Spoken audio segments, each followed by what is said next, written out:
téléspectateurs de EGG Pro TV.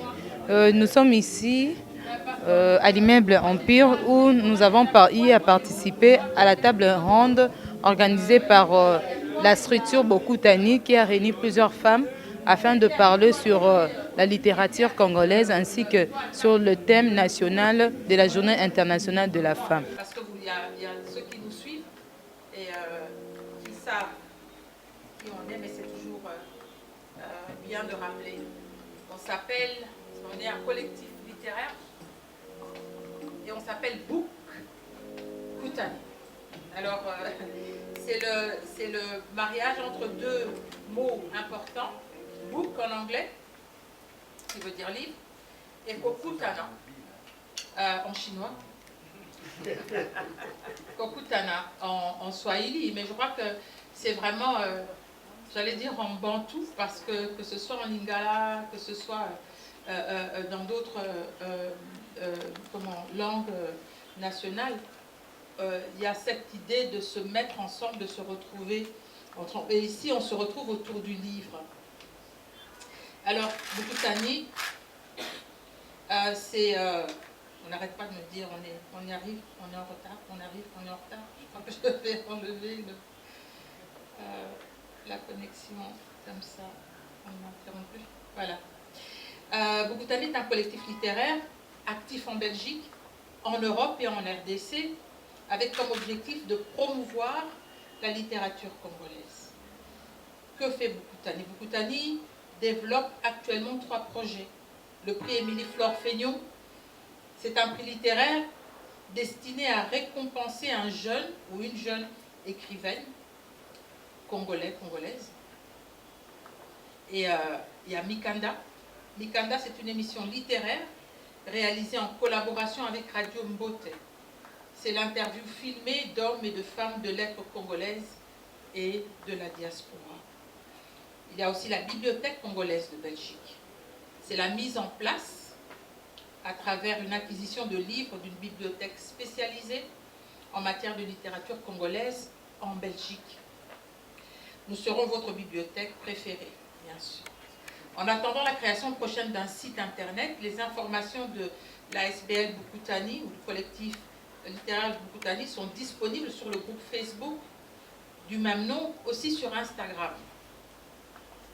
Le collectif réalise ponctuellement d'autres actions, récolte et don de livres, rédaction de chroniques littéraires, récolte et distribution d'informations, d'activités littéraires, contribution à des actions culturelles et littéraires. Bokutani, c'est à la fois une équipe avec des membres en Belgique, en France, en Angleterre, en RDC, aux États-Unis aussi, parce qu'on a des membres qui bougent et des fois qui nous suivent ou qui participent à partir de différents coins. Et puis en RDC, c'est principalement à Kinshasa. C'est avec elle que nous partageons la responsabilité de la réalisation du prix Émilie Flore Feignon. Et c'est avec elle que nous réaliserons d'autres projets en collaboration avec d'autres structures telles que les éditions Miesi, qui ont une table à l'extérieur, qui vont avoir leurs livres exposés. L'Association des jeunes écrivains du Congo, AGECO, les écrivains du Congo, etc. On a l'AESH aussi qui n'est pas cité ici, il y a beaucoup. Comment nous soutenir? Parce qu'on a besoin de votre soutien. J'ai envoyé, et moi et les autres membres de Bokutani, des messages pour dire aidez-nous, nous avons besoin de votre soutien. Comment nous soutenir? D'abord participer à nos activités, donc on est content que vous soyez là et content ceux qui sont en route qui vont arriver. Prenez connaissance de notre calendrier d'activités 2023. Abonnez-vous à notre groupe Facebook et Instagram. Bokutani Prix Émilie Flore Feignon, c'est le titre. Vous serez informés de l'actualité relative à la littérature congolaise. Don de livres. Vous pouvez participer à l'achat ou au don de livres pour notre bibliothèque en Belgique ou à envoyer à Kinshasa. Si vous êtes à Kinshasa, on est là pour, si vous avez des livres et que vous avez lu 2, 3 fois, 4 fois, et on est là. On serait content de les avoir parce qu'on peut aussi les passer et permettre aux gens de les lire. Devenez, soyez un ambassadeur, une ambassadrice, devenez un écho de l'information positive, de l'information positive, de l'information positive, de l'information positive de notre action autour de vous. On peut élargir l'information positive sur le Congo. Donateurs ou donatrices, rejoignez le mur de notre donation avec un encouragement ponctuel ou avec une cotisation sur notre compte bancaire. Si vous allez le voir sur le Facebook ou bien sur Instagram, c'est écrit. Si vous nous demandez, on va vous l'envoyer. De toute façon, je vais vous l'envoyer. Lecteurs et lectrices, tout ou toute donateur ou donatrice devient membre de notre bibliothèque. Vous pouvez contribuer à la critique, l'analyse de lecture des livres et de nos jeunes écrivains. Chroniqueur ou chroniqueuse, vous pouvez partager votre lecture sous forme d'une chronique que nous présentons dans notre groupe Facebook ou Instagram. Vous pouvez lire et puis partager avec les autres ce que vous avez lu. Nous serons heureux de vous compter d'une manière ou d'une autre dans le nombre de ceux et celles qui soutiennent, encouragent et font la promotion de la littérature congolaise. Donc merci à notre partenaire. En Belgique, c'est le restaurant Insia. Ici au Congo, c'est le restaurant Yayo de Congo Loisirs qui nous reçoit toujours. Et à Congo Loisirs, donc, pour leur participation à la réalisation et à la réussite de nos activités. Voilà, c'est l'équipe Bukutani qui vous remercie. Et on va vous parler, de ce que nous allons faire. Oui, de notre programme. Il y a une nouvelle activité qui a commencé, c'était au mois de novembre. Le mois de novembre, c'est le café littéraire. Ce sera une activité qui sera annuelle, selon un thème choisi, un panel d'auteurs, avec E, avec ES, avec RS, sont invités pour discuter avec le public et avec un modérateur. Donc voilà, ça c'est notre dernier, le café littéraire en Belgique pour le moment, en RDC bientôt. Voilà, alors je vous remercie de m'avoir écouté, c'était un peu long, mais je pense que c'est important, quand vous voulez nous soutenir, de savoir qui nous sommes. Voilà. Et ça c'est juste pour vous inciter à aller sur Facebook, à aller sur Instagram et lire ce que nous faisons et voir ce que nous faisons, et nous espérons qu'on va vous compter parmi nos membres bientôt. Nous sympathisons certainement, et nos donateurs surtout. Voilà. Monsieur Tigui Lédé, je vous laisse le micro. Merci à vous. Merci bien. Alors, je vais commencer par me présenter, même si Sylvie l'a déjà fait plus ou moins. Je suis Tigui Elébé Motinguia. Je sais que Tigui, c'est pas très commode, donc si vous voulez vous en souvenir, vous dites Tigo. Je suis initiateur du mouvement littéraire Les Plumes Conscientes, qui est un mouvement qui a vu le jour depuis 2008 par là, qui poursuit quasi les mêmes objectifs que Bukutani aujourd'hui. Et donc nous sommes, on va dire, un groupe, une synergie pour des objectifs communs, des objectifs qui vont dans le sens de promouvoir la littérature congolaise, d'inculquer davantage le goût de la lecture, de l'écriture auprès de nos jeunes gens, mais au sein de la population congolaise de manière générale. Je suis donc très content d'être ici et je remercie Bukutani pour ce privilège, cet honneur qu'ils font aux plus conscients de participer activement à cette activité. Alors, je crois que la plupart d'entre nous sont au fait de la raison qui nous rassemble ici, aujourd'hui.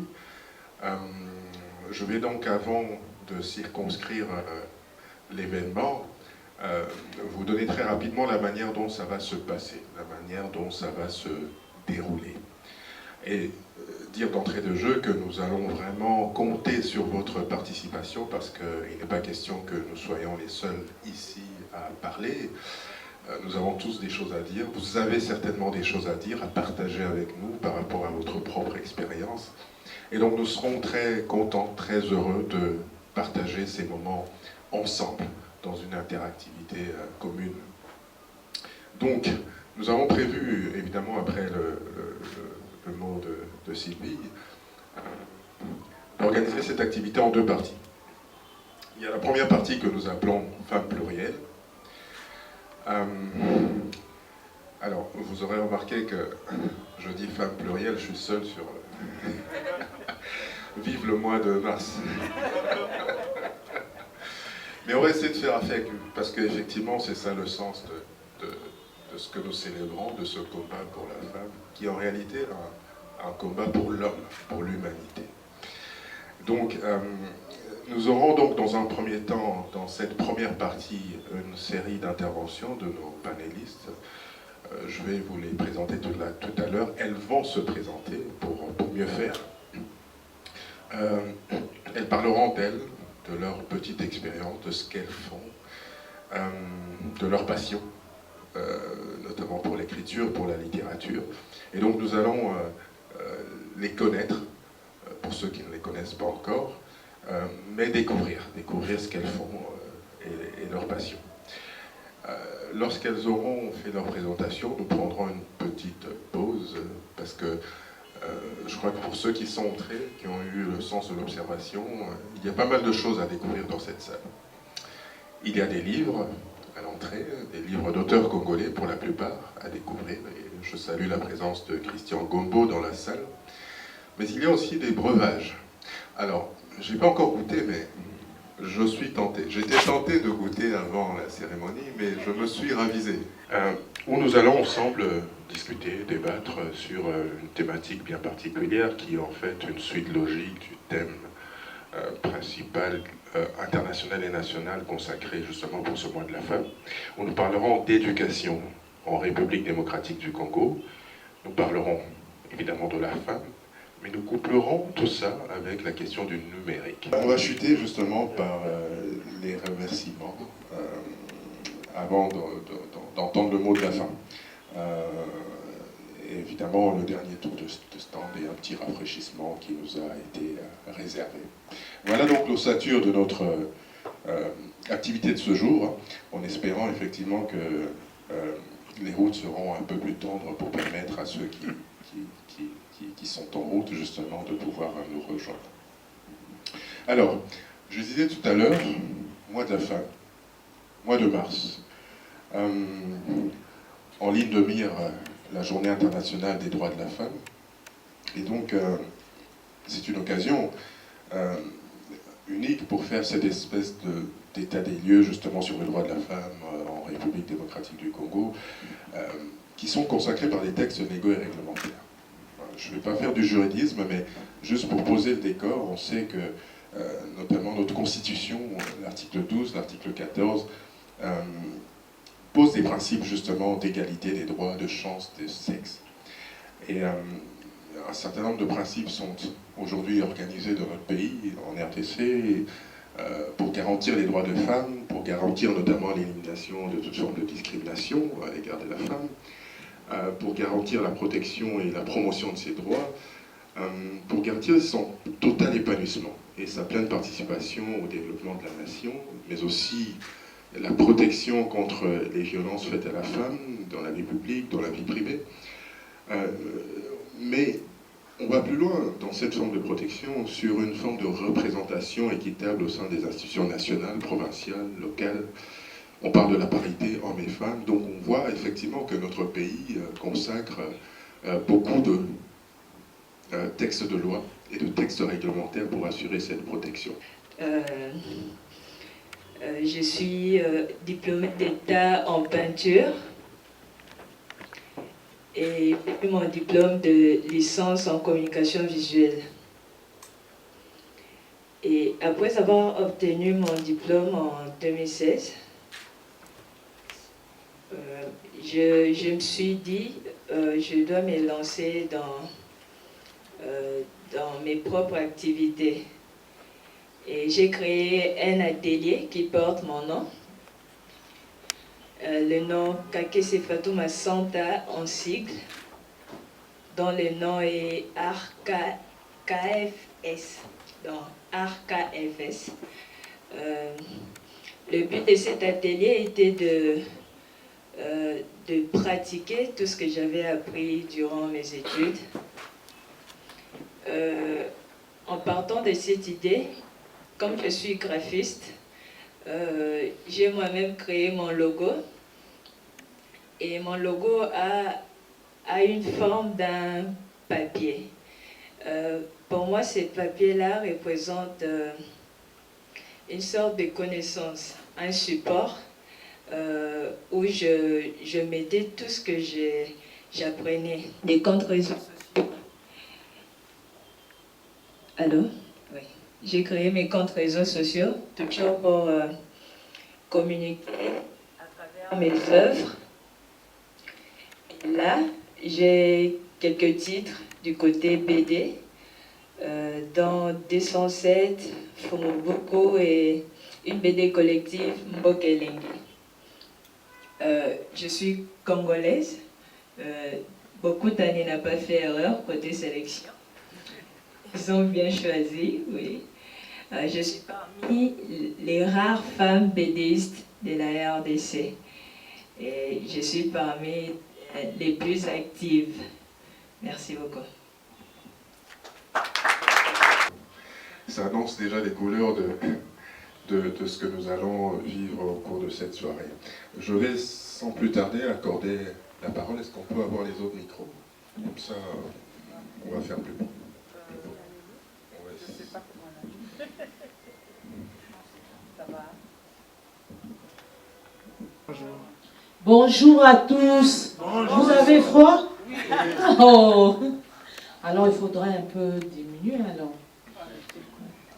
Bon, moi je me présente, c'est Madame Judith Makozo, c'est comme ça qu'on m'appelle. Bon, on m'appelle aussi Madame Livre, beaucoup me connaissent sur ce surnom-là.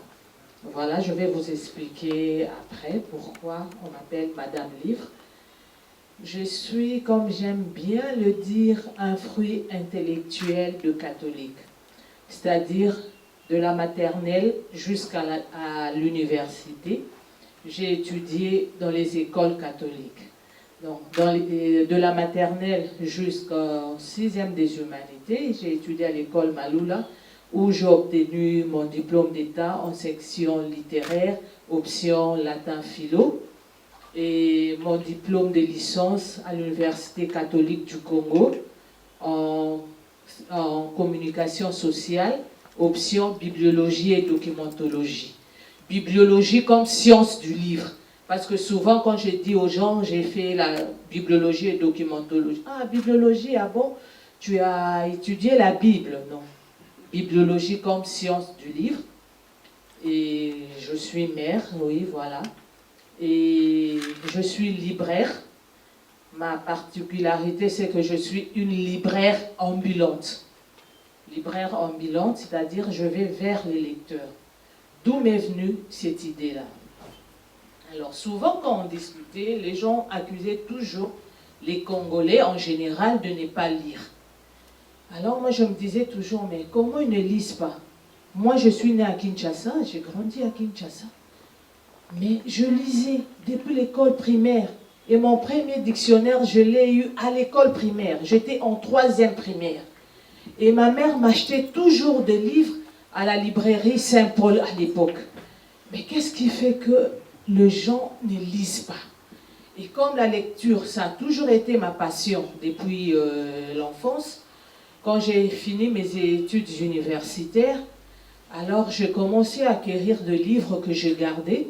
Je me suis dit, bon, je vais ouvrir une bibliothèque dans la parcelle et puis je vais inviter des jeunes pour lire. Et j'ai contacté beaucoup de personnes, voire mes professeurs d'université, mais bon, plusieurs ne m'avaient pas encouragé.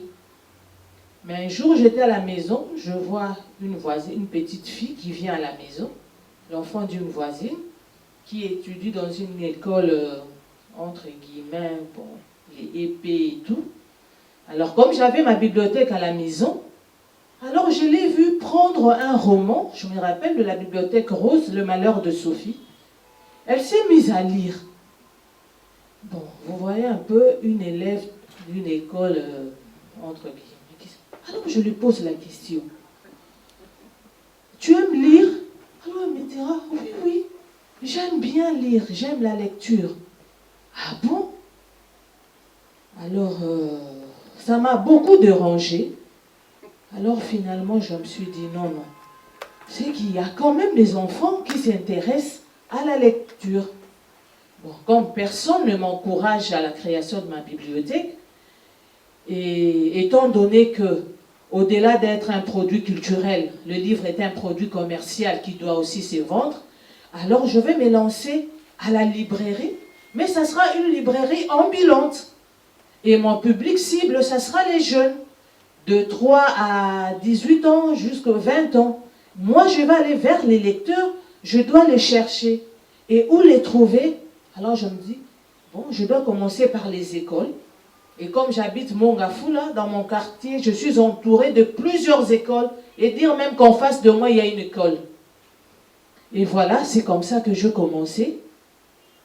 J'allais dans les écoles. Commençais toujours par une petite conférence avec les élèves et tout. On échangeait. Et voilà, je faisais des expositions et ventes.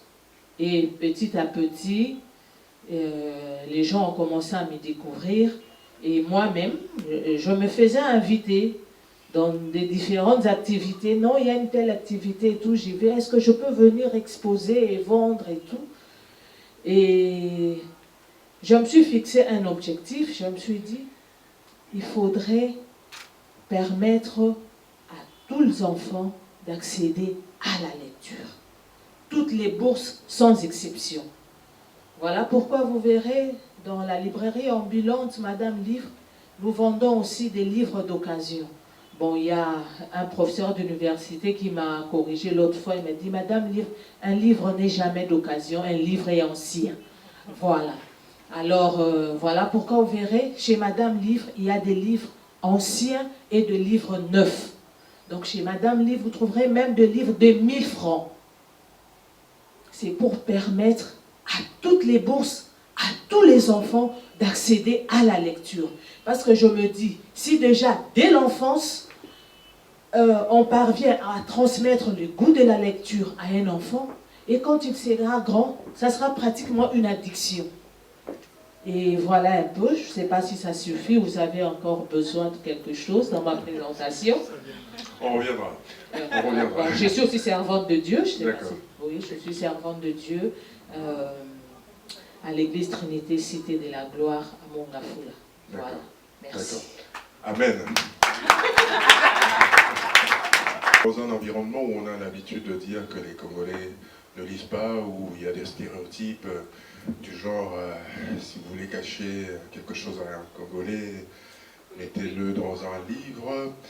C'est intéressant d'avoir des exemples de personnes justement qui démentent ces stéréotypes et qui sont dans l'action finalement, c'est-à-dire qui mettent en place des stratégies pour pouvoir ramener les livres vers les personnes et particulièrement vers la jeunesse. Et ça, je pense que dans le cadre du partage, on aura à en parler davantage parce qu'il faut sans doute quitter le cercle de la critique pour être dans l'action par rapport à la société que nous voulons pour notre pays. Merci encore pour cette contribution, on y reviendra. Je vais accorder la parole je connais le nom de personne ici, donc je vais lui demander de se présenter. Allô, allô, oui, je crois que le micro fonctionne. Bonjour à tous. Alors, que dire de moi-même? Je dois vous avouer que depuis que je suis un peu sortie de ma tanière, on m'a demandé 2-3 fois de me présenter. Et ça me stresse toujours un petit peu parce que comment me présenter? J'ai du mal avec ça. Je dois vous avouer que je suis encore toujours aujourd'hui à la recherche de moi-même, à la recherche de qui je suis. Et là, quand je vous parle, je suis encore en train de me demander, mais que puis-je vous dire de moi-même? Alors, je vais tout d'abord faire un peu la paresseuse et je vais vous lire ce qui a été écrit sur moi-même. Née à Kinshasa, d'un père métis néerlandais, de parents originaires du Cabinda et des Pays-Bas, et d'une mère congolaise, Elodie Ngalaka, ça c'est moi, arrive très jeune en Belgique, qui deviendra son pays d'adoption. Elle y étudie, y travaille et y fonde sa famille. Après avoir vécu quelques années aussi aux Pays-Bas, donc elle revient en Belgique où c'est sa résidence principale. Depuis 2020, elle approfondit sa connaissance de la littérature congolaise et africaine à travers le collectif littéraire Bokutani et le prix Émilie-Flore Fénion, dont elle est cofondatrice avec des amis de la diaspora congolaise. Bokutani et le prix Émilie-Flore Fénion, deux structures basées à Bruxelles et à Kinshasa, qui lui tiennent à cœur et qui ont comme objectif premier de promouvoir les jeunes écrivains congolais. Elle puise dans sa passion des mots la force de vivre loin de son pays natal, le Congo. Elle se lance dans l'aventure de la déclamation et de la publication pour partager son amour des lettres et répandre autour d'elle une forme de bonheur. Voilà ce qui a été écrit donc sur moi par mon éditeur, avec les informations que je lui ai données. Et quand je lis ça, je me demande, mais est-ce que c'est vraiment moi? Donc, est-ce que c'est Elodie Ngalaka? C'est celle qui est là devant vous? Je crois que oui, c'est une partie de moi. Ce n'est pas tout de moi. Oui, je suis mère de 4 enfants, grand-mère de 3 petits-enfants, épouse du beau monsieur qui est là-bas au fond de la salle,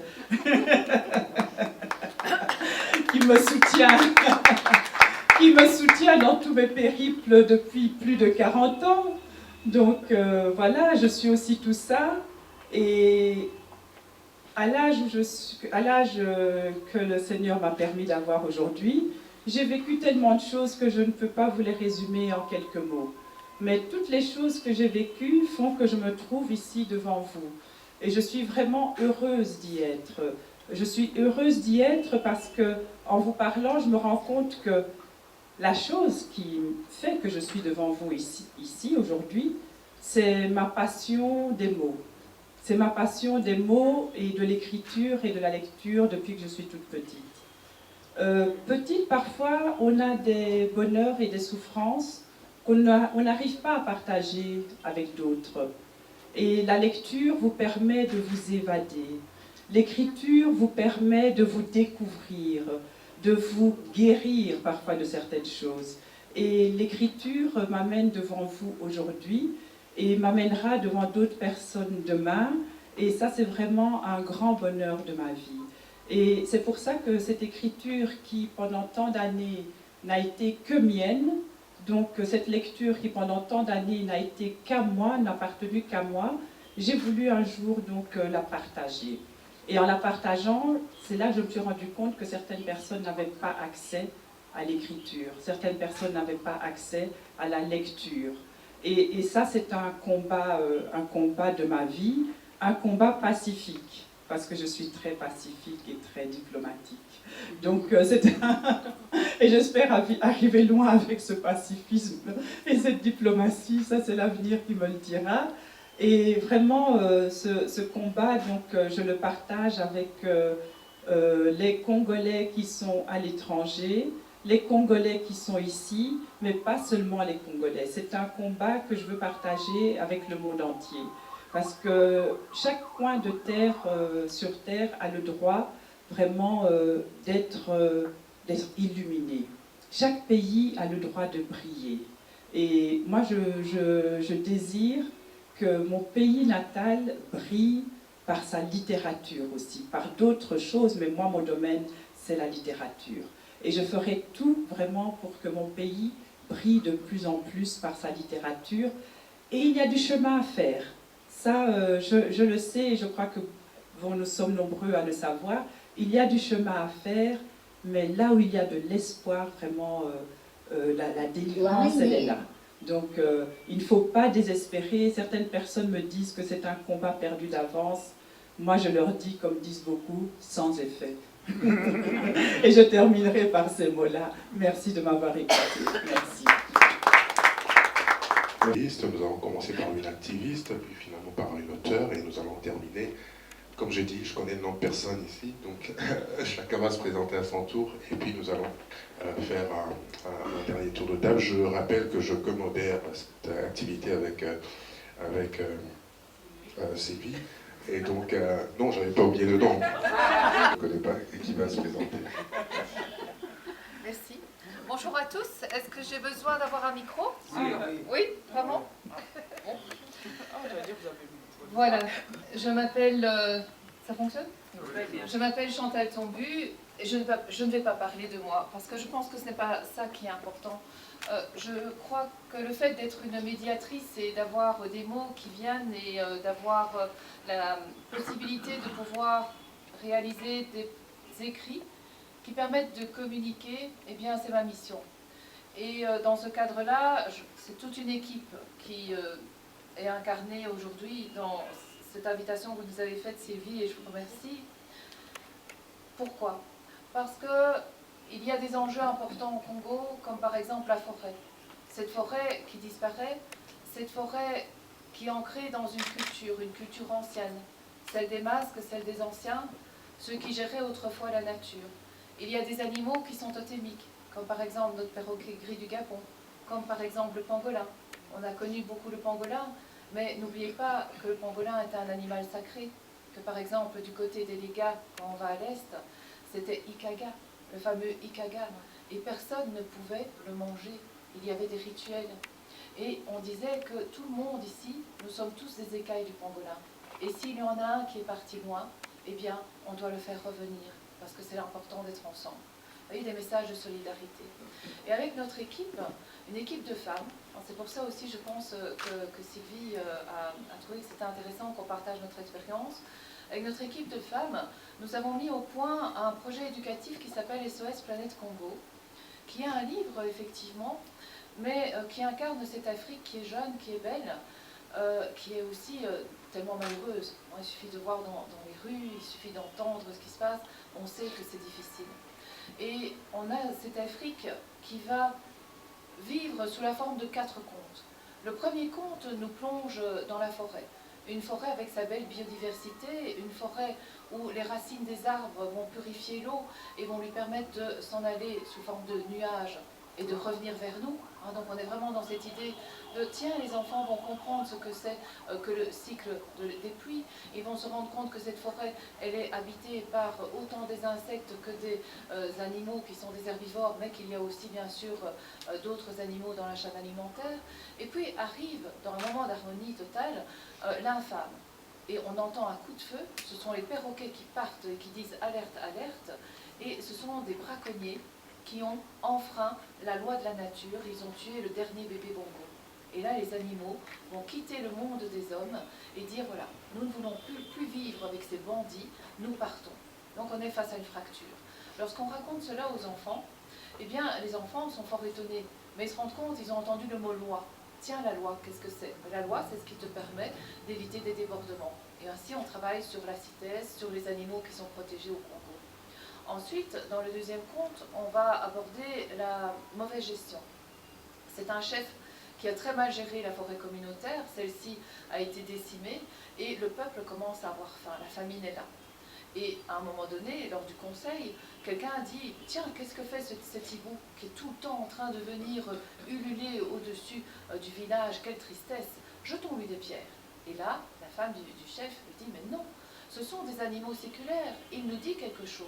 Faisons retentir le tambour et les grelots, et je suis certain que les animaux vont venir et nous apprendre des choses. Là sortent les 3 animaux totémiques et ils vont aider le chef à souligner la mauvaise gouvernance, souligner les actes nocifs pour la forêt, et à ce moment-là, on va avoir une collaboration hommes-animaux où on va travailler sur de l'agroforesterie, sur des plantations qui vont permettre des revenus, où on va introduire chez l'enfant aussi l'idée, tiens, la nature te donne beaucoup, il y a la pharmacopée, mais il y a aussi la possibilité de travailler des produits de transformation et donc d'avoir des métiers verts qui sont à l'horizon.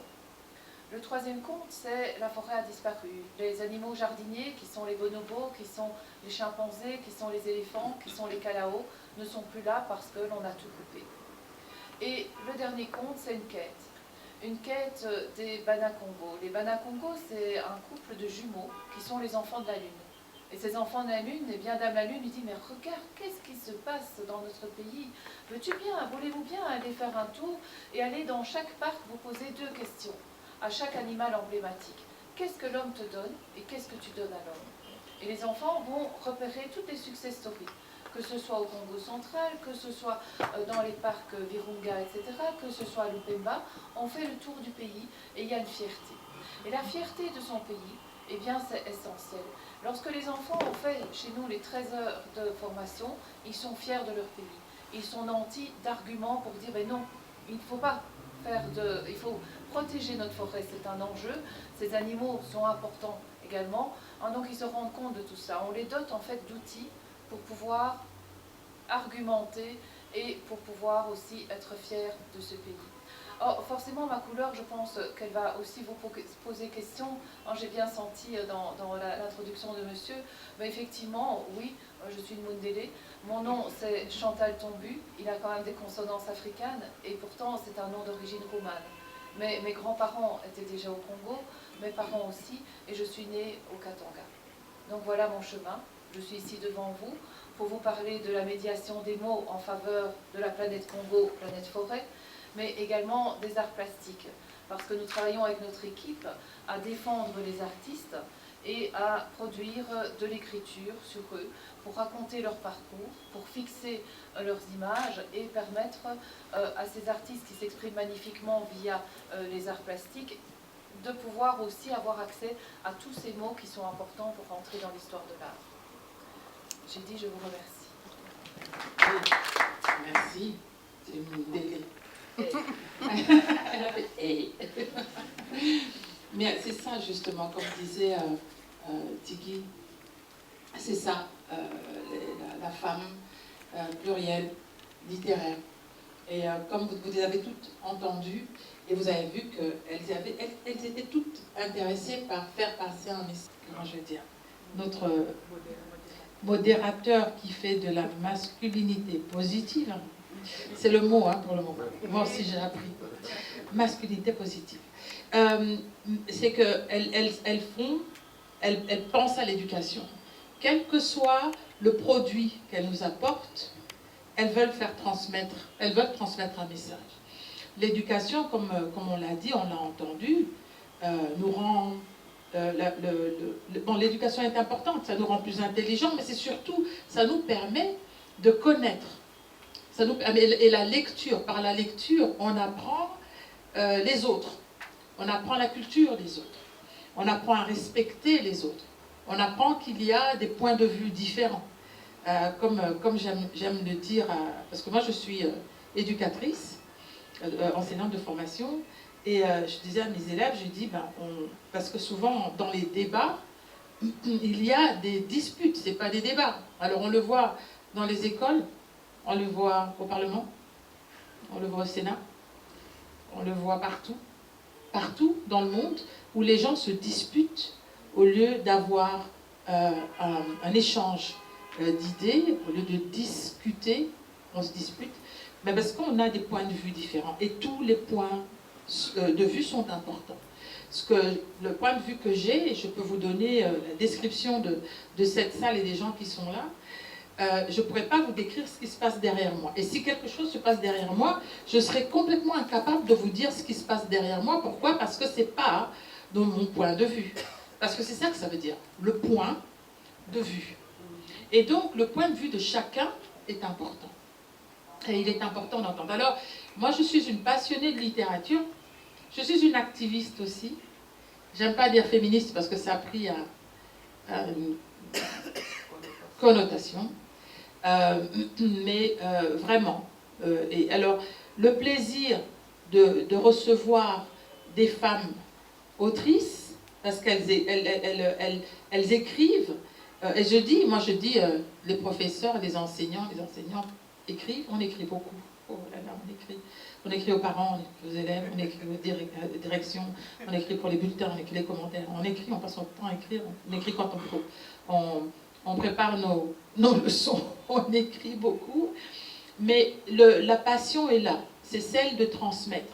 Alors, une BDiste, comme on a dit, une activiste qui a découvert, alors moi j'aime ce que Mme Judith a dit, parce que c'est ça. Moi, j'ai entendu dire que les Congolais ne lisaient pas, que les Congolais n'écrivaient plus.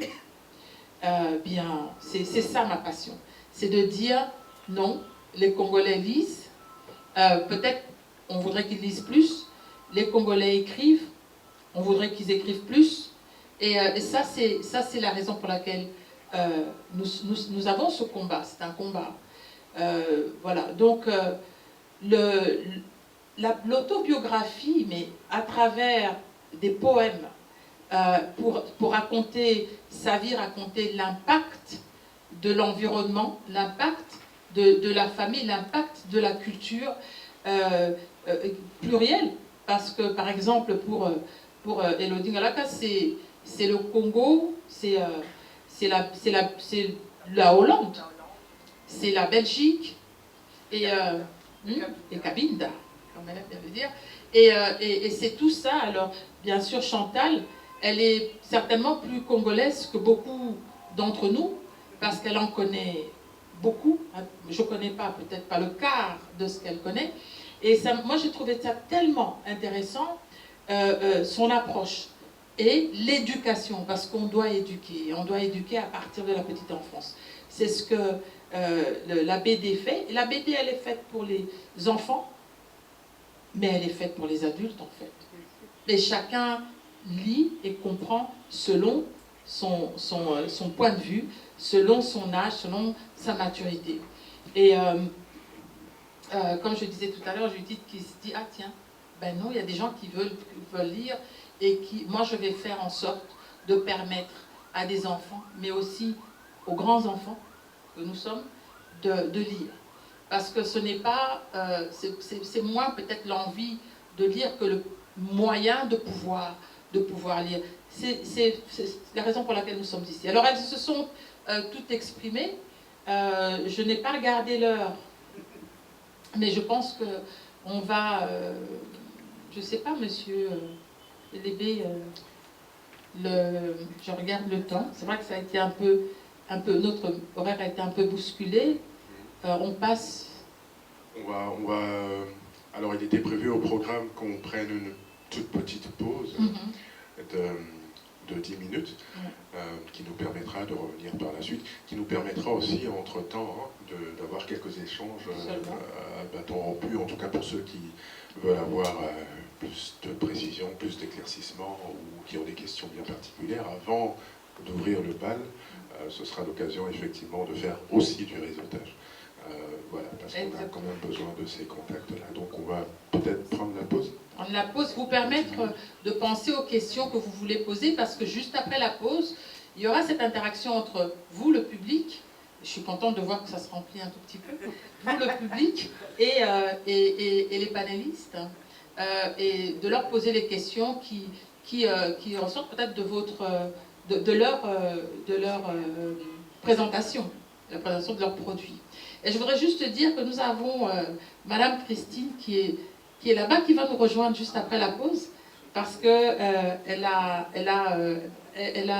subi des affres de la circulation et des programmes, comment on va dire ça, imprévus. Et donc on ne savait pas trop. Et donc, on a pas. Mais là, votre place est déjà là. Hein, c'est entre Chantal et moi. Donc, quand on va reprendre, on va vous donner un petit moment pour vous présenter aussi. Et alors, après, on écoutera les questions. Donc, prenez aussi ce temps de pause pour penser vos questions. On va vous demander, bien sûr, d'être court et concis dans vos questions et précis dans vos questions, et de sorte à ce qu'on puisse vous répondre. Ça va? D'accord? Les 10 minutes sont là, on va... Top chrono, oui, c'est ça.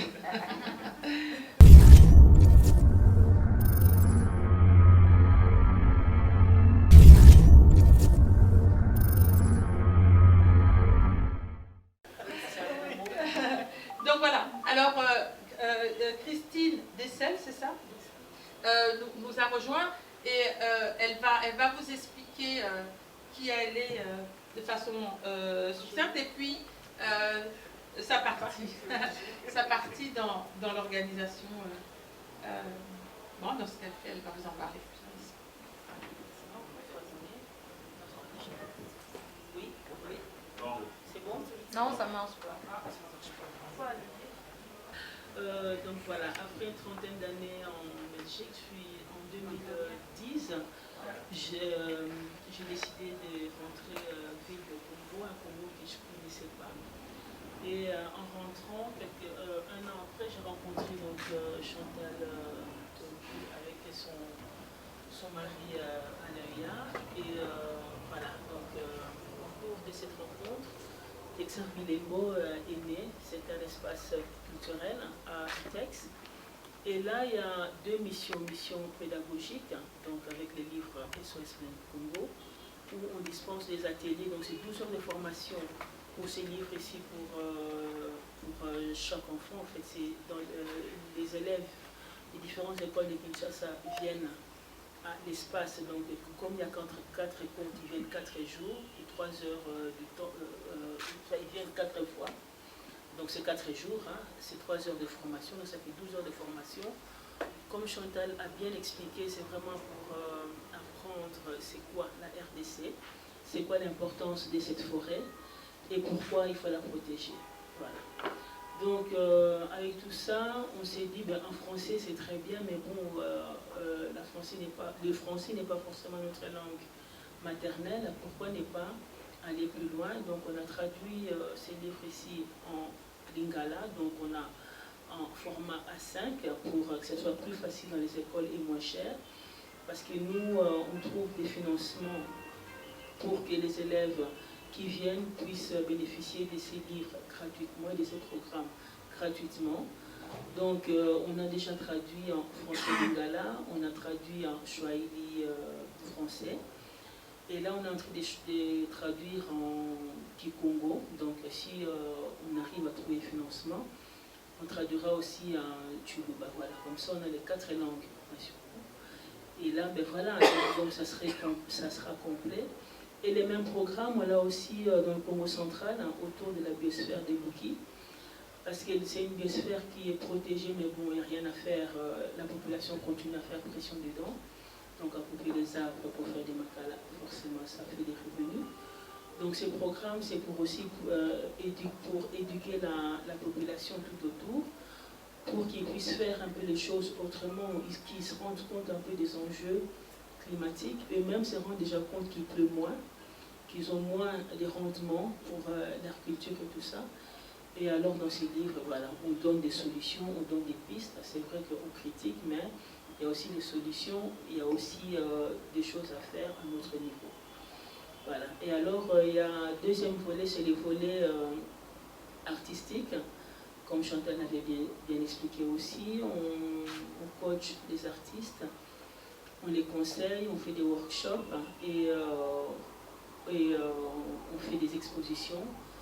On les défend à Kinshasa, au Congo et en dehors du Congo.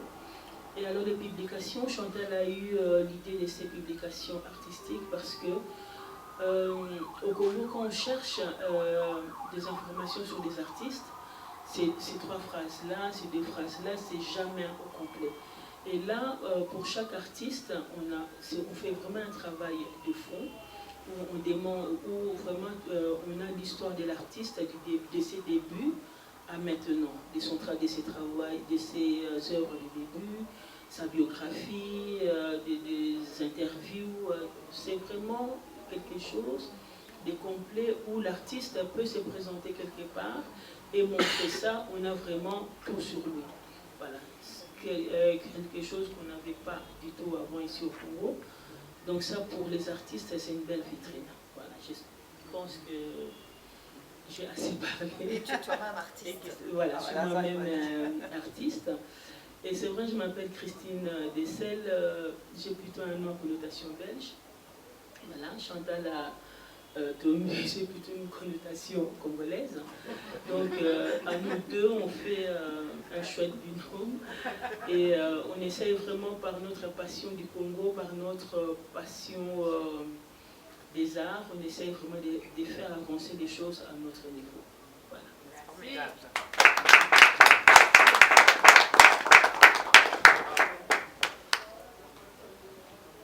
Merci, merci beaucoup. Je pense que c'est important. Il y a tellement de choses il y a des choses qui se passent dans ce pays, dans cette ville, mais dans ce pays, c'est fantastique. Et donc, notre idée, c'est celle-là. C'est de vous inviter à venir vous rendre compte, découvrir et dialoguer avec ceux qui sont sur le terrain et qui font des choses fantastiques. Quand on entend parler de la RD Congo, quand on parle de la République démocratique du Congo, c'est toujours dans le négatif. C'est très peu dans le positif. Et c'est certainement pas dans ce sens-ci, ou dans le sens où les enfants viennent pour demander des livres jusqu'au moment où ils n'ont plus de livres à lire. Ils ont lu des livres 2, 3 fois, 4 fois. Et quand ils arrivent à la bibliothèque, on leur dit on n'a plus de livres. Et les livres, on les a tellement lus que les livres sont cassés. Alors je ne dis pas ça juste pour vous le dire, je vous dis parce que si vous avez des livres que vous avez lus, donnez-nous les livres.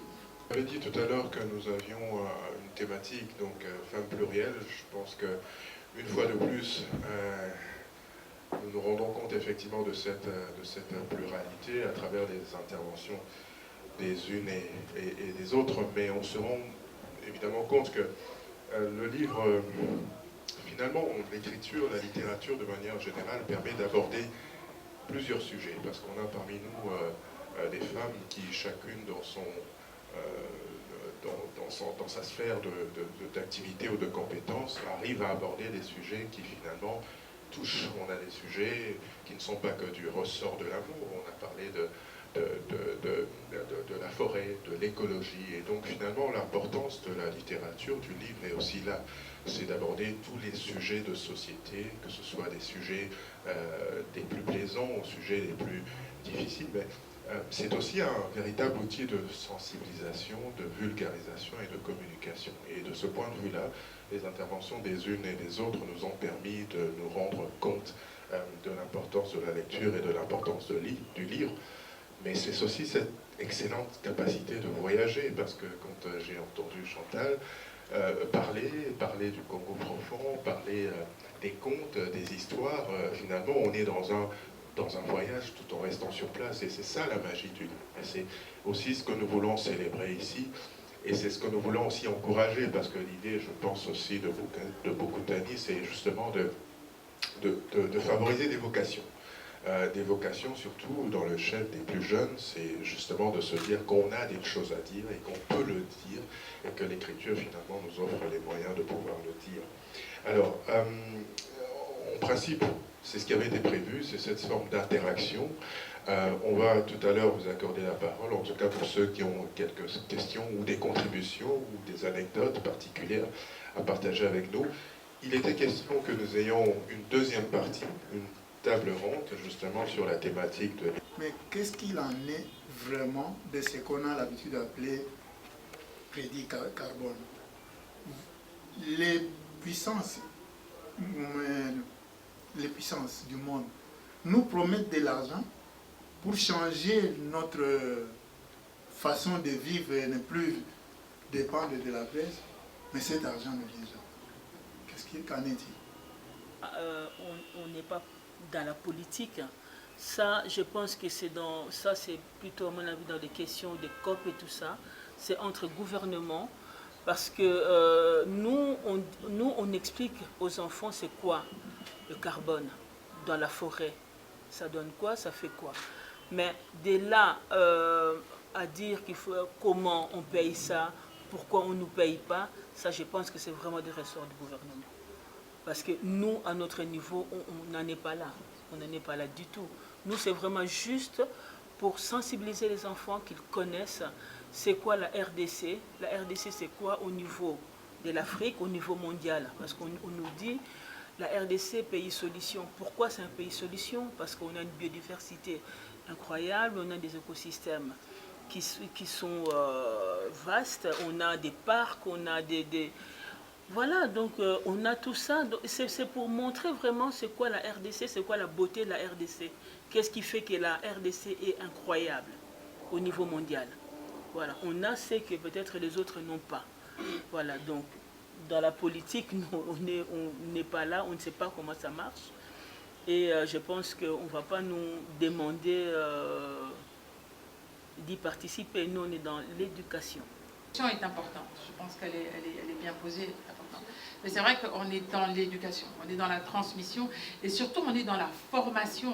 On doit connaître et savoir ce que nous sommes capables de faire. Et je crois que c'est ça qu'on a voulu représenter ici, c'est qu'est-ce que nous on fait et qu'est-ce que nous on peut faire. Je pense que c'est un peu ça. On peut parler, mais on est tout de suite dans une attente des autres. Je vais passer le micro parce que je pense qu'au fond, on vous entend peut-être pas bien. D'accord, merci. Voilà, effectivement, on peut parler des crédits carbone, mais chaque fois qu'on en parle, c'est comme si on attendait des autres. Et je pense que c'est important de nous, Congolais, et je me mets dedans, de protéger notre forêt pour nos enfants. Parce que les enfants que nous formons vont avoir des enfants. Et ces enfants, si on bascule dans le chaos au niveau forestier et qu'il n'y a plus de forêt, eh bien là, ce sera vraiment la survie qui va être en jeu. Vous voyez, nous arpentons quand même très souvent le Congo, et en descendant sur Mwanda, tout le monde est très heureux d'avoir une très belle route. Hein, je l'ai connue, cette route chaotique, etc. Et chaque fois, j'y ai vu des animaux dépecés. Chaque fois, j'y ai vu des sacs de charbon, des sacs de macala. Quand c'est couché, c'est vendu. Quand c'est debout, c'est en attente. Souvent couché. Et puis, il y a eu cette belle route. Et on se dit, waouh, c'est génial, une route pareille, mais on va pouvoir transporter ces bons ananas. On va pouvoir vraiment travailler sur l'agriculture, etc. Non, macala, macala, macala. Les cercueils de la forêt. Vous voyez, c'est ça. Et ça, je pense que sans encadrement des populations, sans sensibilisation des enfants, des élèves, de ceux qui vont être porteurs de ces messages, s'il n'y a pas un nouveau regard, qu'est-ce qui peut me faire changer d'avis, moi, en tant que maman? C'est quand mon fils ou ma fille me disent « ça ne va pas, maman, tu fais quoi là ?» Là, je change. Voyez?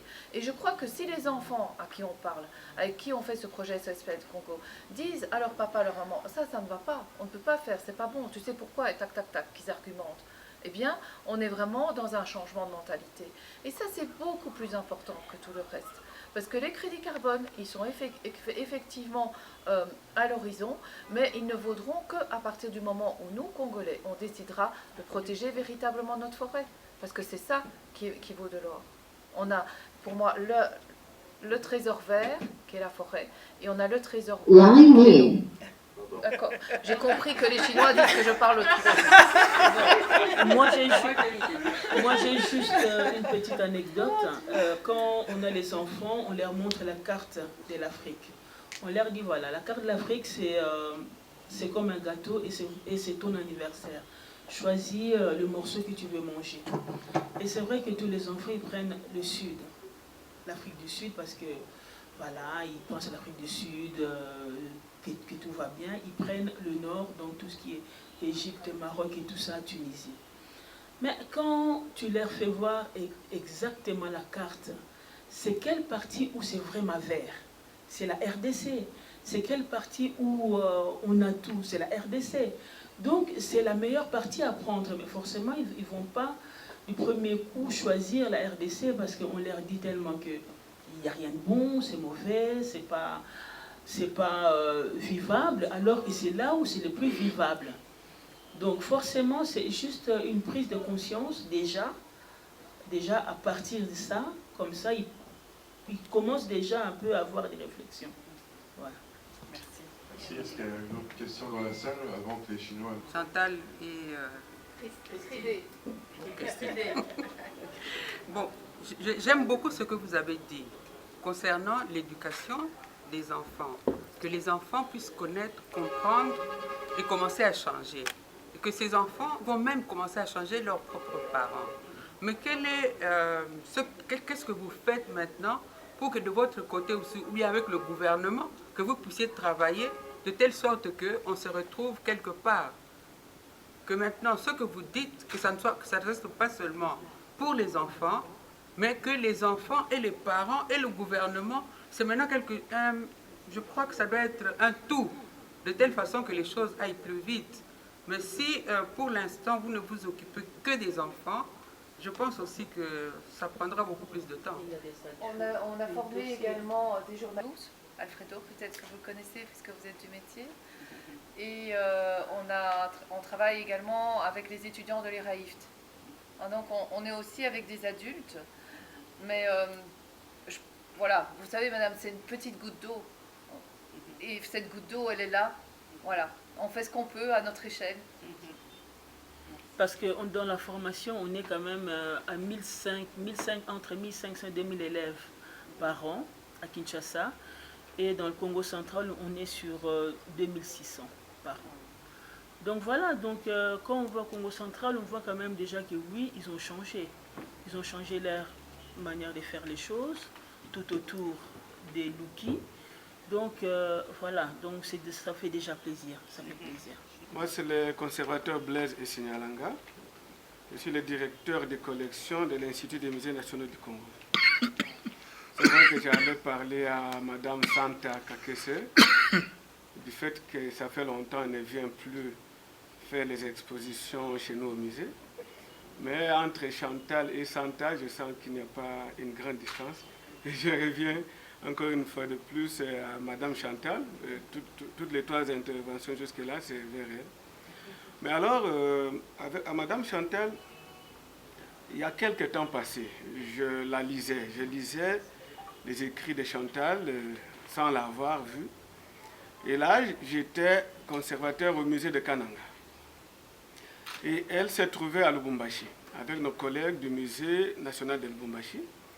Et j'ai l'impression que Madame Chantal travaillait plus à Lubumbashi que depuis qu'elle est à Kinshasa. Et ça, c'est mon impression. Parce que là-bas, elle produisait beaucoup, et peut-être c'est nous qui avions beaucoup de ses productions pendant ces temps-là. Mais qu'aujourd'hui, même l'approche avec les musées, je me rends compte qu'en tout cas, elle est de plus en plus en train de s'éloigner de sa collaboration avec le musée. Et pourquoi? Parce que même sa mission éducatrice, là, qu'elle vient de dire, c'est une mission qu'elle faisait avec nos collègues de Lubumbashi. Et même moi, à son arrivée à Kinshasa, pour toutes les personnes qui ont visité le mont Ngaliema avant qu'on ne puisse rajouter une couche dans l'asphalte et qu'on sort, ont trouvé les traces de Madame Chantal. Si on peut être concis.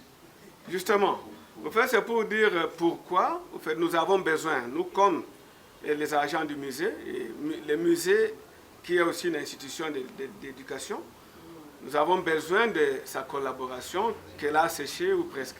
Entre je vais répondre. À Lubumbashi, je travaillais dans le cadre d'un projet accord cadre et j'étais collaboratrice de l'Africa Museum. Et dans ce cadre-là, effectivement, nous avions développé une série d'ateliers pour appuyer le musée national, qui était à ce moment-là dirigé par le professeur Mouya. Lorsque je l'ai quitté, c'est la directrice Nicole Sapato qui a remplacé feu professeur Mouya. Lorsque je suis arrivée à Kinshasa, j'ai travaillé sur le projet Congo Nature Culture installé au mont Ngaliema. Nous étions à ce moment-là dans la célébration du cinquantenaire et j'ai travaillé avec toute l'équipe et j'ai formé également les guides du mont Ngaliema puisqu'il y avait un petit musée. Par la suite, j'ai proposé, je n'ai plus d'accord cadre. Donc là, j'ai travaillé comme professeur à l'école belge et ensuite, maintenant, je dirige l'espace Texaf Bilimbo. Mais j'ai proposé plusieurs fois aux directions de l'IMNC de demander, et j'avais déjà l'accord de Guido Grisels à cette époque, pour effectuer des collaborations et former les guides. J'ai demandé plusieurs fois, il suffisait d'écrire des lettres et ça n'a jamais été fait. Et ça, c'est de votre côté. Donc moi, je veux bien collaborer, mais il faut aussi qu'il y ait des demandes qui soient formelles et qui demandent vraiment que ce soit moi qui vienne pour former. À ce moment-là, ça se fait. Et je veux savoir, est-ce que vous avez, tous ceux qui ont intervenu, est-ce qu'elles ont le moyen de leur politique? Est-ce que, je me dis, parce que moi personnellement, je me dis que le livre au Congo, elle est encore nantie, elle reste nantie, tandis que nous avons une population très pauvre. Et est-ce que ces médiums du livre vous permet d'atteindre plusieurs personnes? Quand vous parlez des enfants, c'est comme s'il ne s'agissait que d'un groupe d'enfants ou d'une classe des enfants. Est-ce que vous pouvez envisager d'atteindre aussi cette autre couche des enfants pour que votre message puisse porter? Merci beaucoup. Par Judith, qui nous a tout à l'heure brossé, n'est-ce pas, ses ambitions. De faire en sorte justement que le livre soit accessible auprès des enfants. Est-ce que, en fait, ça revient à dire, à poser la question des difficultés. Est-ce qu'il y a des pesanteurs justement aujourd'hui qui empêchent à ce que cette ambition-là puisse être réalisée? Est-ce que vous avez suffisamment d'appui? Est-ce que vous avez suffisamment de moyens? Quel est le rôle de l'État justement dans ça? Est-ce que vous avez des accompagnements? C'est un peu ça le sens de la question.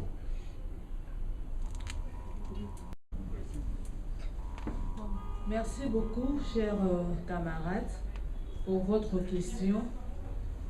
Bon, il est vrai que jusque-là, personnellement, ce que je fais, je l'ai fait avec de fonds propres. Mais comme je vous l'ai dit, avec Madame Livre, la librairie ambulante Madame Livre, l'objectif c'est d'atteindre toutes les bourses. Toutes les bourses. Donc, nous allons même dans les milieux les plus reculés. Et quand vous dites que, non, voilà, la population n'a pas assez de moyens et tout, je me suis toujours posé la question de savoir, vous verrez cette dame-là qui dit, par exemple, qui n'a pas 5 000 francs pour acheter un livre pour son enfant, mais quand vous regardez sur sa tête, vous la verrez avec des cabellos qui coûtent 100 $. On n'a pas la culture du livre. 100 $. Vous voyez un peu. Donc moi je me dis, c'est juste un manque de volonté aussi, par moment, de la part de parents. De certains parents. Parce que, d'après mon expérience, je pense dernièrement, il y a 2 ou 3 mois, nous étions à la foire du livre, c'était à la Place Royale.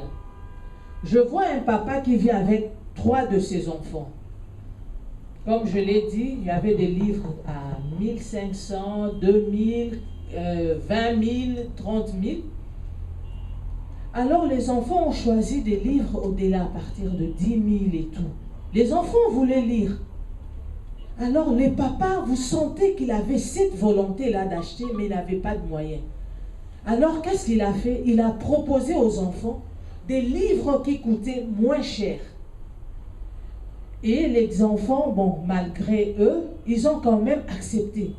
Mais vous sentez dans les papas le souci d'acheter les livres pour les enfants. Et moi, je ne suis plus d'accord avec ces femmes, avec ces parents qui disent qu'ils n'ont pas de moyens pour acheter des livres pour leurs enfants. Non, non. Parce que maintenant, ici, à Kinshasa, c'est les phénomènes, comme on le dit, le matuvisme, si je peux le dire ainsi.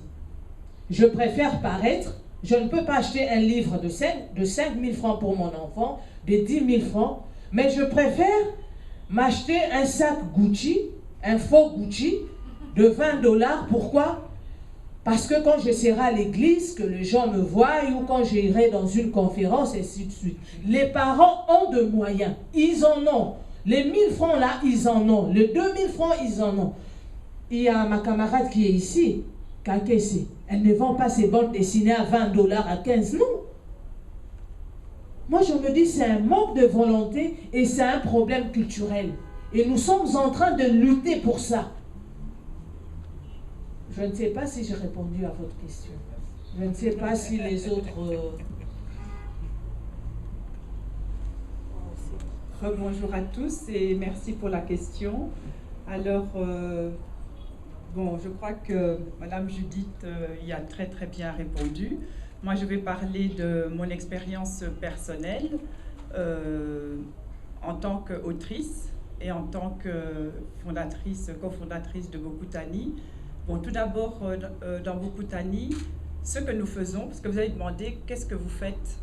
Alors, dans Bokutani, que ce soit en Belgique ou que ce soit ici à Kinshasa, ce que nous essayons de faire, c'est justement de créer des activités où toute personne peut venir pour apprendre quelque chose sur la littérature, comme par exemple aujourd'hui. C'est une entrée libre, elle n'est pas payante, donc on ne peut pas nous dire oui voilà, vous faites des choses mais c'est pour les nantis, etc.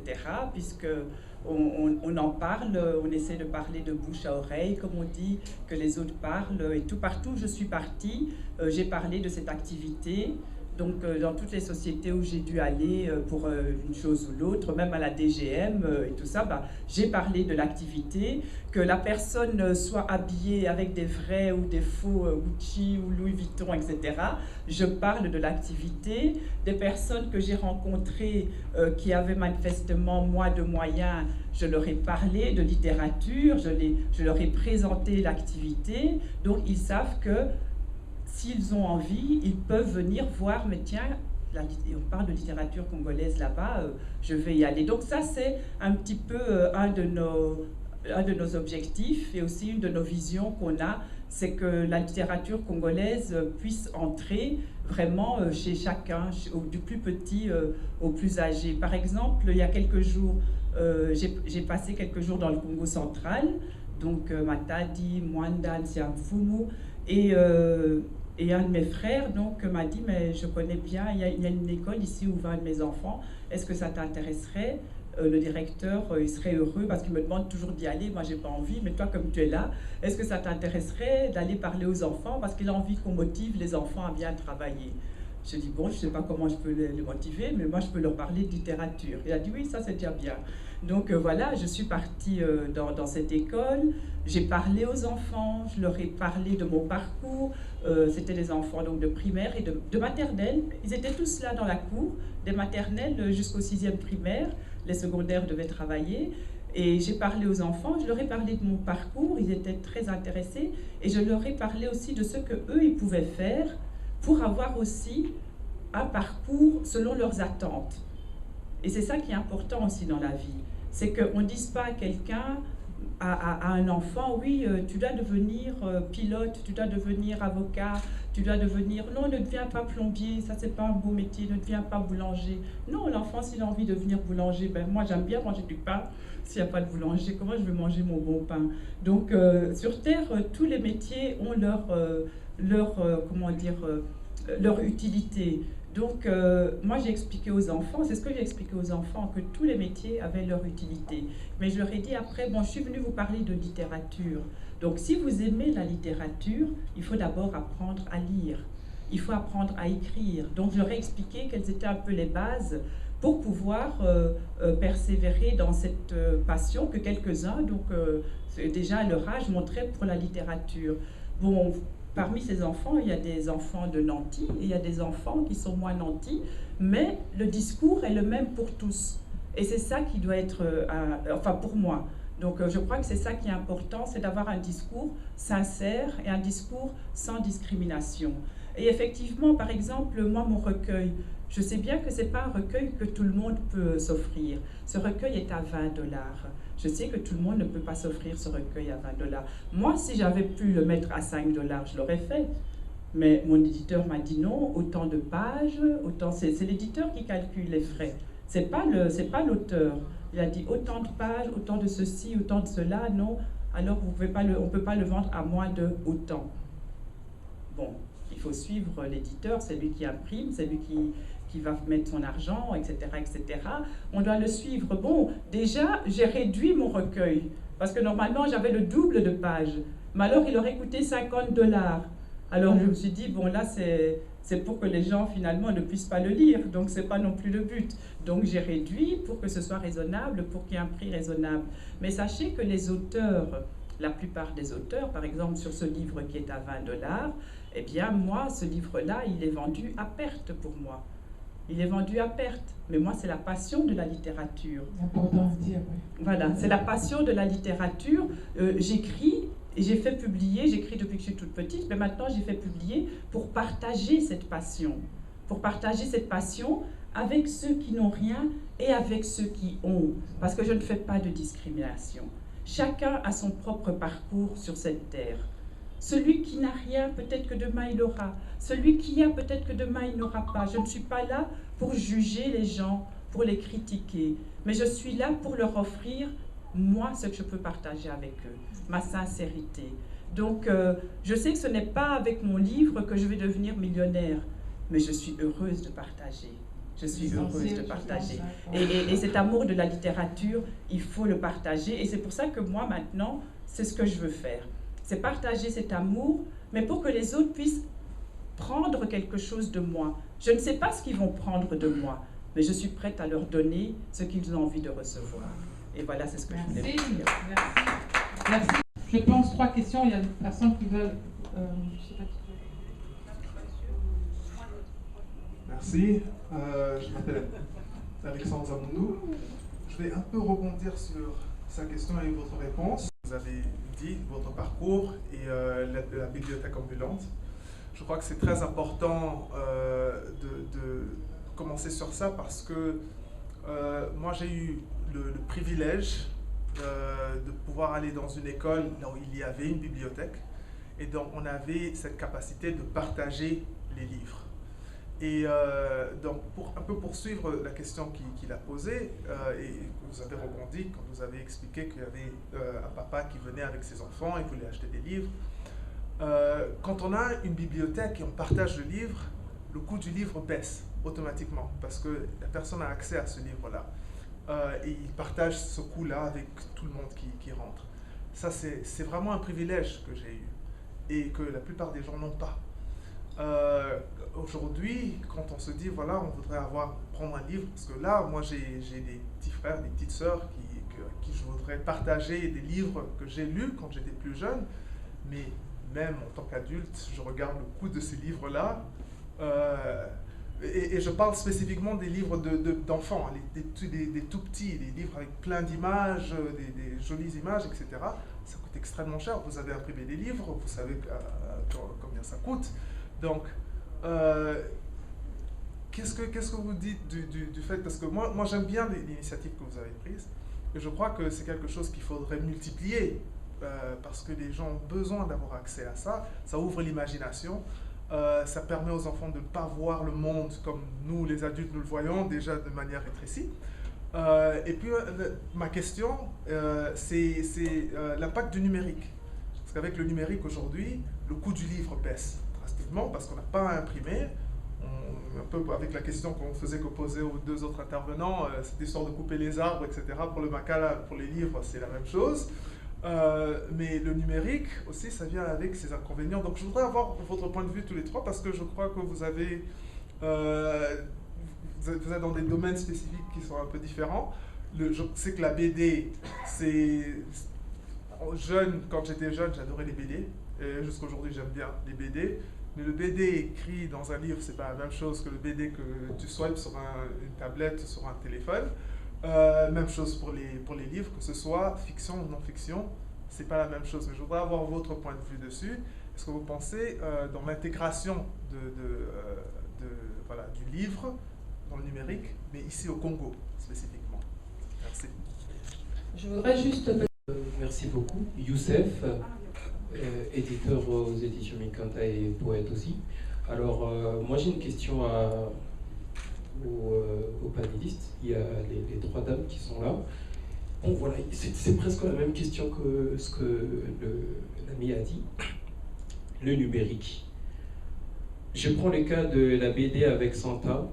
C'est vrai qu'on a toujours un certain plaisir de toucher le livre, de voir comment c'est beau, de le palper.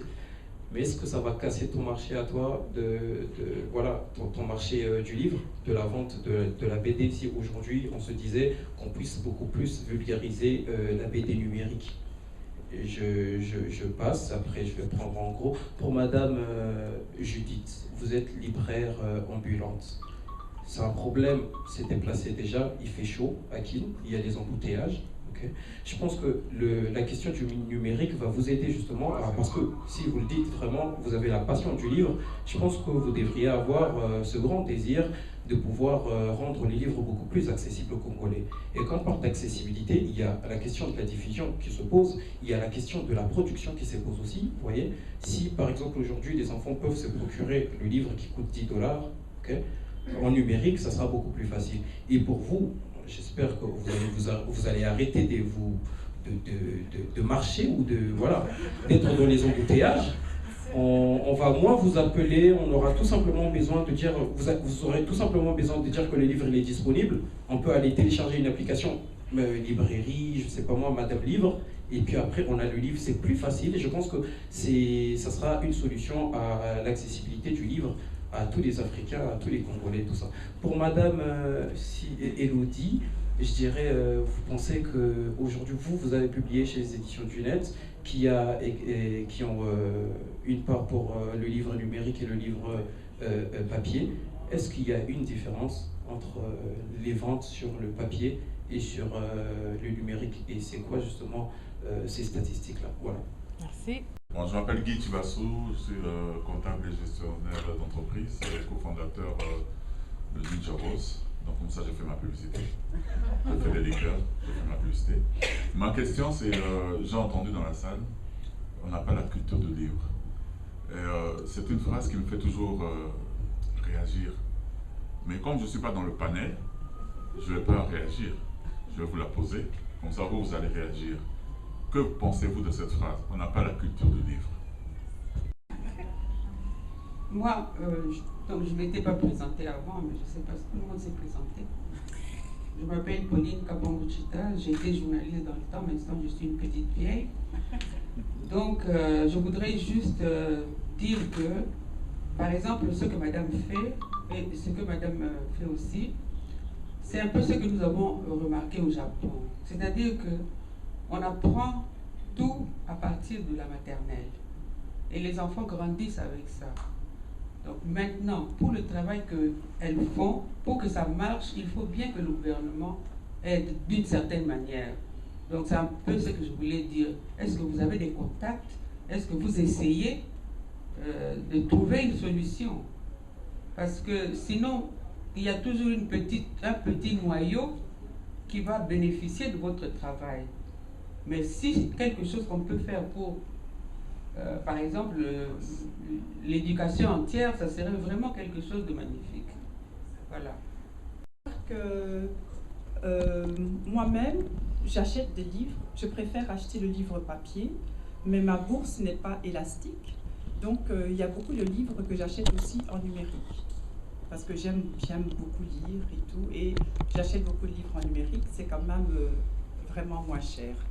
Et en ce qui concerne mon recueil, quand donc l'éditeur, les éditions du Net, bon, on peut choisir sous quelle forme on peut l'avoir.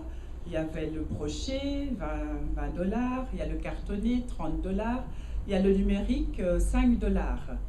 Eh bien, donc il y a quand même une grande différence. Et moi, je me suis dit, ah, mais ça, c'est merveilleux. Eh bien, moi, je vais dire à l'éditeur, je vais prendre les trois modèles. Je me suis dit, je connais beaucoup de nantis qui vont m'acheter le cartonné à $30. Et pour ceux qui sont moins nantis, au moins ils auront à $5, ils pourront avoir mon recueil. Jusqu'à ce jour, il n'y a que moi qui ai acheté la version numérique. Ton fils? Non, la numérique, non. Pas... Ah, maintenant alors, ok. Alors ça c'est bien, nous sommes deux à avoir acheté la version numérique. Et les plus nantis que je connais, personne ne veut acheter le cartonné. Donc c'est les moins nantis qui m'achètent le cartonné. Donc vous voyez que dans la vie, il y a beaucoup de surprises. Mais chacun fait ce qu'il veut avec son argent, évidemment. Mais le numérique, je crois que le numérique peut très bien vivre à côté du livre papier. Moi, c'est ce que je fais. Je fais vivre le livre papier et je fais vivre le numérique aussi. Et je crois que les deux peuvent vivre ensemble. Mais il y a un grand problème encore à présent avec, point de vue international. Parce que par exemple, moi, le numérique, mon numérique n'est quasiment accessible pour le moment qu'à ceux qui sont en Europe. Mais moi, j'aimerais qu'il soit accessible à ceux qui sont ici à Kinshasa. Mais bon, il y a certaines plateformes qui sont mises à jour, qui ne sont pas encore tout à fait vraiment opérationnelles, mais à la fête du livre de Kinshasa, j'ai eu des contacts avec quelques personnes qui avaient des plateformes qui devaient être... Il y en a déjà eu, mais bon, je n'ai pas pu mettre... mon livre n'est pas... Et bon, il y a des formats, des choses comme ça, je ne connais pas très bien la technologie, mais j'espère effectivement qu'ici à Kinshasa, j'espère qu'il y aura vraiment une avancée du numérique. Je crois que ça va faire beaucoup de bien à la littérature, et personnellement, je ne crois pas que ça va tuer le livre papier. Moi, je fais vivre les deux côte à côte, et chez moi, ils se sentent très bien ensemble. Donc voilà, ça c'est... Merci. On va rapidement passer à Judith. En quelques mots, avancer l'ensemble des questions. Oui, moi je suis du même avis. Non. Moi je pense qu'ils marchent bien ensemble.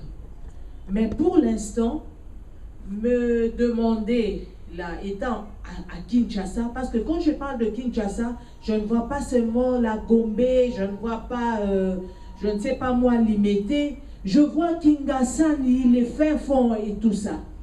Et si je dois maintenant là, leur demander ou bien leur présenter des ouvrages sous format numérique, je risque de ne pas atteindre mon objectif.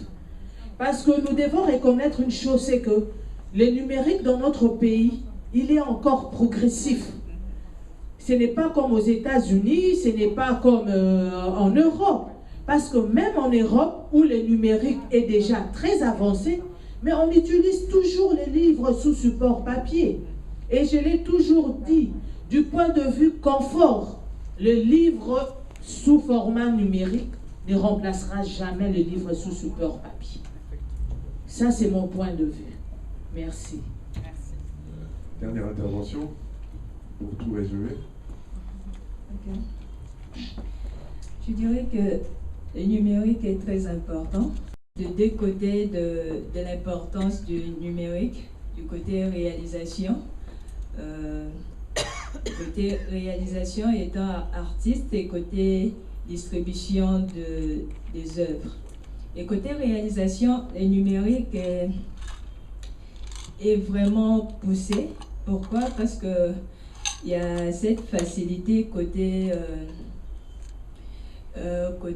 manipulation des outils de réalisation, côté logiciel, différents logiciels.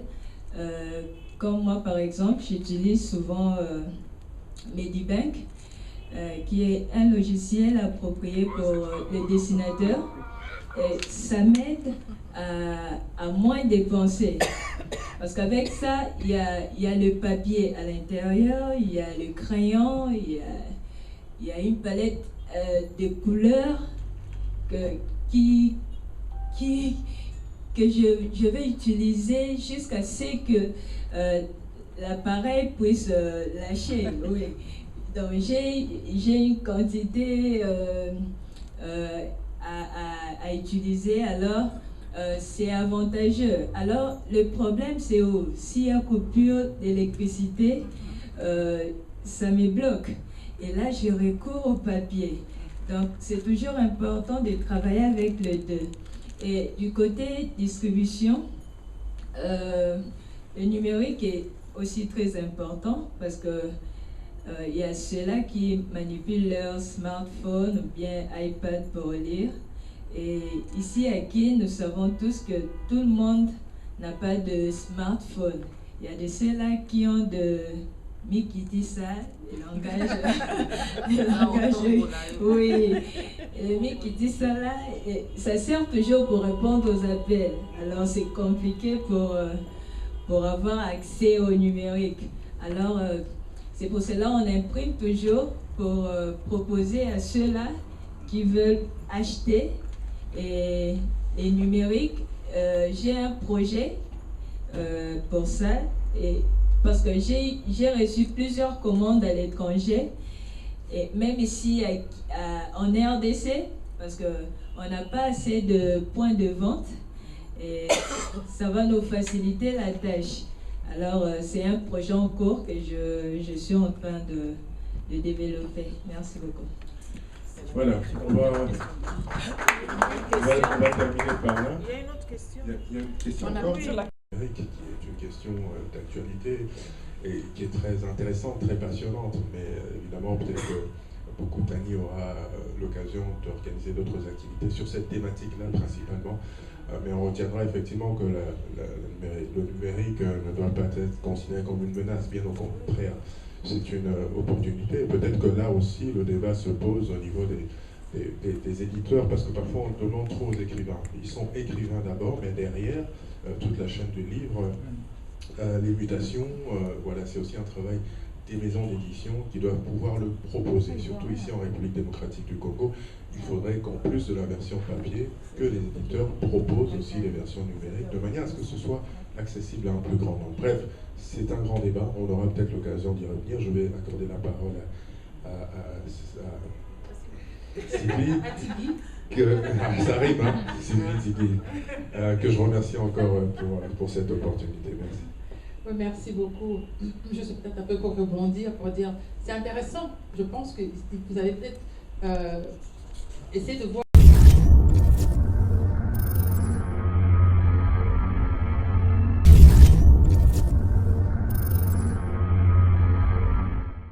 Je suis depuis le début dans l'aventure Bokutani avec d'autres passionnés de la littérature, et nous nous sommes mis tous ensemble à égalité justement pour promouvoir la littérature congolaise, parce qu'on avait remarqué que et dans la diaspora européenne et au sein même de notre beau pays, le Congo, la littérature congolaise méritait d'être encore mieux connue et d'aller encore plus de l'avant. Donc on a décidé de faire des activités pour promouvoir cette littérature. Madame, quelle est la quintessence de l'activité d'aujourd'hui qui est la table ronde que Bokutani organise en rapport avec la Journée internationale des droits des femmes? Voilà, donc vous avez bien dit le mot, c'est en rapport avec la Journée internationale des droits de la femme.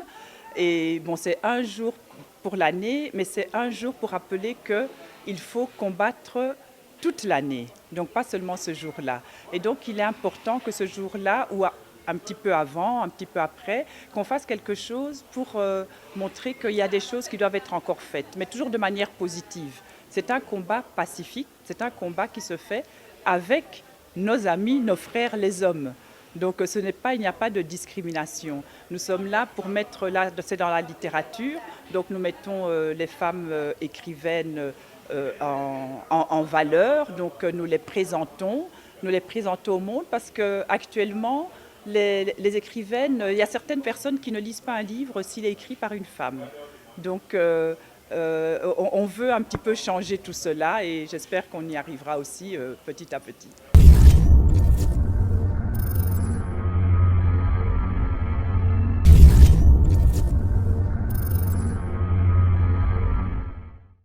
D'abord, je remercie Sylvie de m'avoir conviée à cet événement. Je crois que c'est important en tant que femme de partager sur les missions que la vie nous octroie, et notamment dans notre cadre, voilà, c'est le fait d'être une autrice et donc de produire des livres qui sont dédiés soit à l'éducation, soit simplement à un moment de divertissement au niveau d'un conte, ou alors encore à la promotion des artistes congolais. Quel message vous pouvez dire à toutes les personnes qui nous suivent en rapport avec la Journée internationale de la femme qui sera célébrée dans quelques jours? Vous savez, moi je n'aime pas les journées internationales. Pourquoi? Parce que ça met l'accent sur un jour. Je crois que le combat des femmes, il est séculaire et qu'il va devoir continuer, parce que nos droits sont sans cesse fragiles. et qu'à partir de ce moment-là, c'est l'affaire de tous. Que ce soit les hommes, que ce soit les femmes, nous devons travailler ensemble pour que les droits des hommes, des humains, soient de plus en plus respectés et que l'on soit solidaire des enfants, des femmes, des hommes.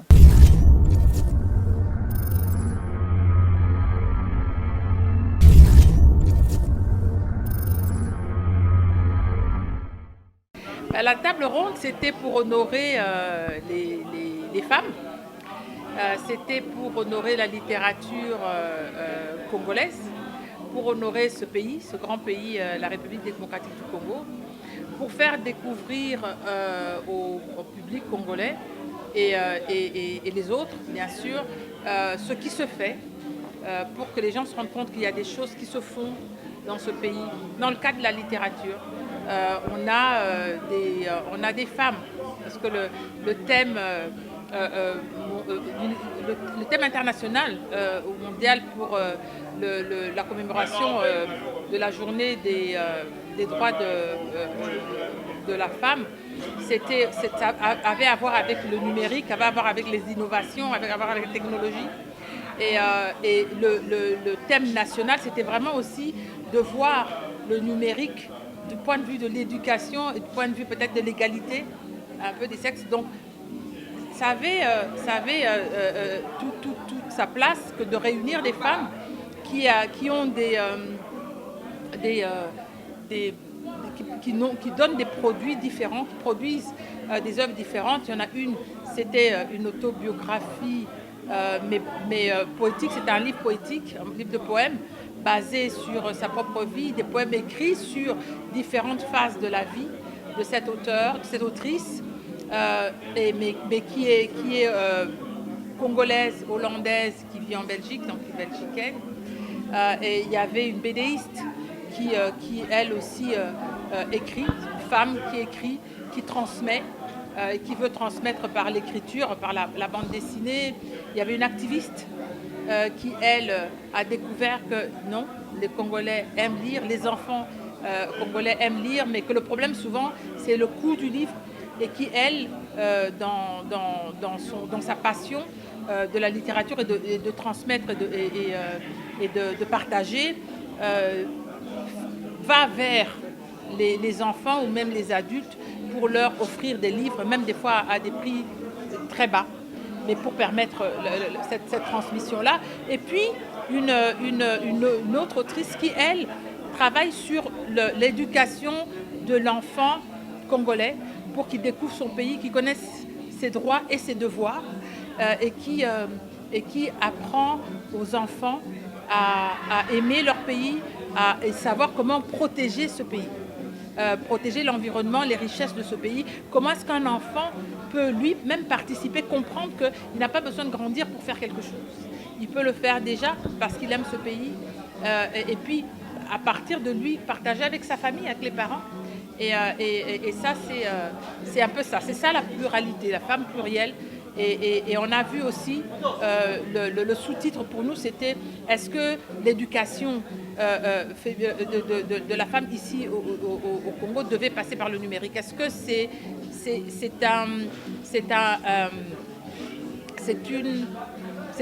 la seule voie ou la voie qui va permettre justement que cette éducation se fasse de façon peut-être égale, filles-garçons. Est-ce que le numérique est une priorité dans notre pays pour l'éducation? Est-ce qu'on doit passer par le numérique? Est-ce qu'on peut faire sans le numérique et éduquer quand même et puis avancer quand même? C'était un peu tout ça qu'on voulait partager. Bukutani, c'est faire lire congolais. C'est ça l'objectif de Bukutani. Faire lire congolais, faire découvrir les écrivains congolais aux Congolais d'abord et puis au reste du monde ensuite. On s'est rendu compte que les écrivains congolais étaient mieux connus à l'extérieur qu'ici au Congo, pour beaucoup. Et donc ça, c'est notre cheval de bataille, c'est faire lire congolais, faire découvrir toutes les belles choses qu'il y a. Le Congo écrit, raconté par les Congolais, vécu et raconté par les Congolais selon le point de vue des Congolais. Ça, c'est important. Et c'est ça un peu qu'on voulait faire aujourd'hui. Et on a honoré les femmes et elles font partie c'est l'homme avec le grand H, hein, c'est pas un combat contre les hommes, c'est les femmes dans ce monde et comment est-ce qu'elles le vivent, comment est-ce qu'elles vivent le numérique, est-ce que ça les aide, elles en tant qu'écrivaines, est-ce que pour une BDiste, est-ce que ça les aide, est-ce que le numérique est là pour tuer est-ce que le papier va disparaître? C'était un peu ça la discussion et vraiment on a à peine effleuré. Et donc il va y avoir un numéro 2, il faudra venir. Quel message vous pouvez dire à toutes les personnes en rapport avec Boku Tani? Venez nous rejoindre. Boku Tani, c'est une association, c'est un collectif littéraire. Boku Tani fonctionne avec ses propres fonds. On contribue, on donne nos contributions, on a des dons. Des dons financiers, des dons de livres pour qu'on puisse partager, pour qu'on puisse amener les gens à lire. On a une table là où on a amené des livres. Les Congolais gagnent des prix internationaux, des grands prix. Est-ce qu'on le sait ici? Quand on parle du Congo, on parle toujours des choses, beaucoup trop de choses négatives. Et quand ce sont des choses qui sont positives, c'est rarement la littérature. C'est rarement l'art et la littérature. Bon, il faut savoir que la littérature, c'est une forme d'art. Et pas une petite. Et donc, c'est rejoignez-nous. On a besoin de vos dons. Parce que nous, on n'y gagne rien. On n'y gagne rien. Nous, on veut lire. On a un comité de lecture, par exemple, on lit. Et quand on a évalué les livres, celui qui remporte le prix, hein, quand on a évalué le livre, eh bien, on offre un prix, c'est le prix Émilie Flore-Fénion, qui est un prix de $1000. Et puis, Émilie Flore-Fénion, c'est une autrice, une écrivaine merveilleuse qui a écrit de très belles choses, qui écrit encore. Très beau livre sur ce Congo. Sur le Congo, elle s'appelle la Congolaise des deux rives. Elle est congolaise du Congo et congolaise de Congo ici. Congo-Brazza, Congo-Kinshasa, par ses grands-parents. Et donc voilà. Et voilà, venez nous faites des dons financiers, venez nous soutenir dans nos activités, faites des dons de livres. Nous, on offre des livres. On vend aussi des fois des livres quelques livres parce que congolais, parce qu'on a besoin de fonds pour pouvoir organiser ce qu'on organise. Hein. Personne ne nous aide. Donc pour le gouvernement, pour l'État congolais, venez nous aider parce que ce qu'on fait, c'est pour le Congo. Voilà, et pour les Congolais. Je vous en prie. Merci encore.